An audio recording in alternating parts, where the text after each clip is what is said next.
Parole dans l'air du temps, bonjour, à travers mes ouvrages, L'amour révélé, Sacré Sandra, Nouméa Karma notamment, ou encore dans mon dernier ouvrage, Aimer, j'exprime que le sens de la vie se révèle souvent à travers une quête intérieure, un dialogue entre l'individu et l'univers, entre le microcosme et le macrocosme. Dans cette perspective, enrichi de mon expérience, j'aimerais approfondir certains aspects de ce dialogue avec vous et la philosophie existentielle. Je vous propose 6 vidéos pour chercher à comprendre et à philosopher ensemble. La troisième s'intitule « La foi et la raison ».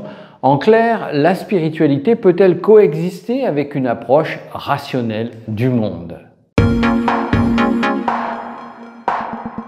Dans un de mes ouvrages, L'amour révélé, j'écris que l'amour, essence de la spiritualité, est à la fois inexplicable et profondément rationnel.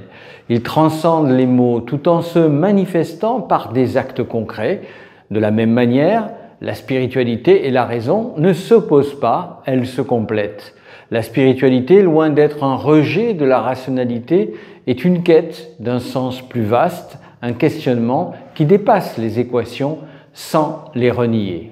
Dans un autre ouvrage, La loi du monde, j'explore les forces invisibles qui structurent notre existence. Ces lois, que la science s'efforce de déchiffrer, ne contredisent pas l'idée d'un ordre supérieur ou d'une quête spirituelle. Au contraire, elles en sont les échos.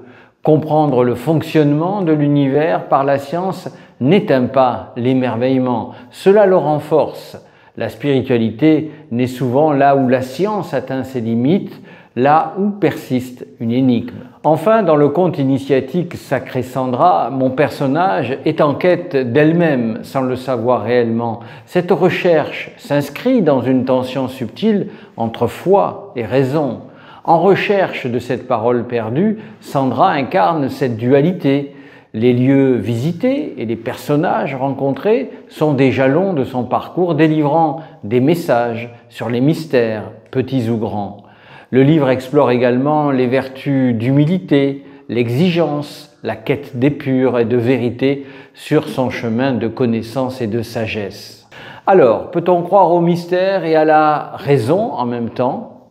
Oui, car la science et la spiritualité répondent à des besoins distincts. La première éclaire le comment, la seconde interroge le pourquoi. Ensemble, elles permettent de vivre pleinement en conjuguant compréhension et contemplation. Ainsi, la spiritualité n'est pas le contraire de la raison, mais son prolongement. La coexistence de ces deux dimensions est une danse subtile, elle éclaire un peu plus notre présence au monde.